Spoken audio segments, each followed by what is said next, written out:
Ndugu wanahabari, katika mkoa wetu wa Dar es Salaam tumebaini kwamba kuna kiwango kikubwa sana cha utapeli na unyang'anyi wa ardhi kwa wananchi,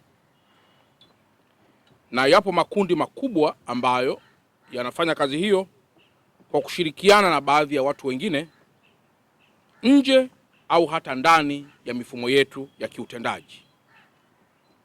Na kwa mantiki hiyo, wapo baadhi ya wananchi ambao wameziona ziara zetu na ambao walikushanyang'anya ardhi kutoka kwa watu mbalimbali, kwa mfano kutoka kwa warithi na kadhalika, na ambao wamekushafika katika ofisi ya mkuu wa mkoa ili kuweza kuzirudisha mali hizo.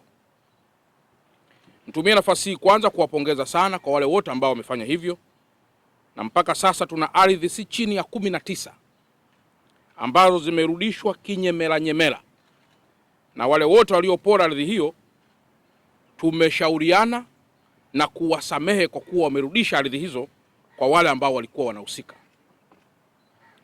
Kwa hiyo sambamba na hili, watu wengi au makundi mengi yanalia, likiwemo kundi la wajane, likiwemo kundi la warithi ambao wamefiwa na wame zao au wamefiwa na watoto zao au wamefiwa na wazazi wao.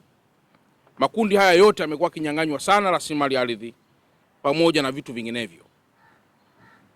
Lakini jambo la pili, pia tumegundua na kubaini kwamba kuna utapeli mkubwa sana kwenye baadhi ya showrooms za magari, ambako watu wanalipia magari kutoka kwenye mikoa mbalimbali ya Tanzania, lakini wengi wanadhulumiwa magari hayo kwa kudai kuwa magari hayo bado yapo bandarini, lakini ukifuatilia magari hayo hayapo bandarini, na au kiyakuta bandarini basi unayakuta yapo kwenye bonded warehouses yakiwa hajalipiwa chochote.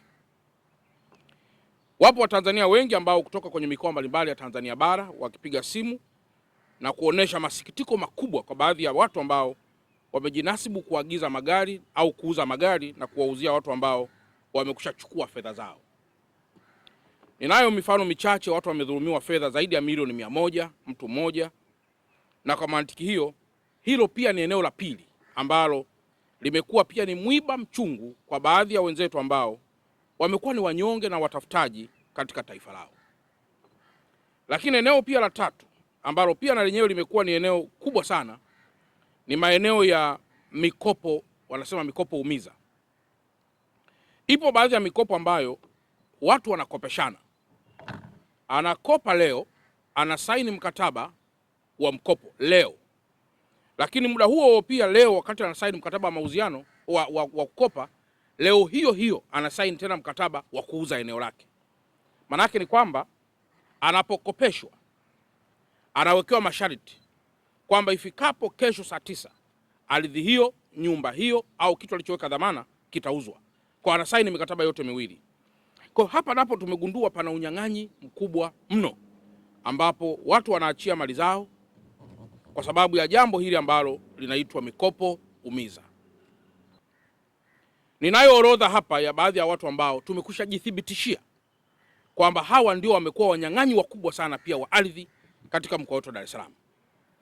Na ninawapatia almost kama wiki moja tu ili wahakikishe zile ardhi ambazo wamezikalia ambazo sio za kwao basi katika mkoa wetu waweze kuzirudisha. Tumekwisha fanya uchunguzi wa kina na wa kutosha